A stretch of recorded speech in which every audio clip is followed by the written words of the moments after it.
இது என்னன்னு பார்க்குறீங்களா? இதாங்க ஹேர் க்ரோத்துக்காக நான் குடிக்கிற ட்ரிங்க்கு.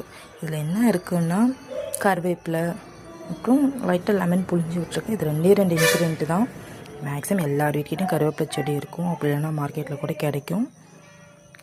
இது பார்த்திங்கன்னா ஹேர் க்ரோத்துக்கு ரொம்ப ரொம்ப நல்ல ஒரு ரெமிடி. இது ஹேர் க்ரோத் அவ்வளோ இம்ப்ரூவ்மெண்ட் பண்ணும். இது எனக்கு வந்து ரீசெண்டாக செகண்ட் பேபி பிறந்ததுலேருந்து நைட்டில் சரியாக தூக்கம் இல்லை, ஒர்க் வேறு ஒரு பக்கம். ஸோ ஹேர் ஃபால் ரொம்பவே ஆகிடுச்சு.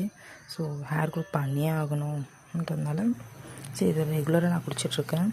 சம்டைம்ஸ் ரெகுலராக குடிப்பேன், இல்லைனா வீக்லி 3 டைம்ஸ் அந்த மாதிரி குடிப்பேன். இதோட டேஸ்ட் பார்த்திங்கன்னா நல்லாயிருக்கும், கசப்பெல்லாம் எதுவுமே இருக்காது. டக்குன்னு குடிச்சிங்கன்னா ஒரு ஜஸ்ட் ஒரு எப்படி சொல்கிறது, நல்ல ஃப்ளேவராக தான் இருக்கும் இது. நீங்களும் இது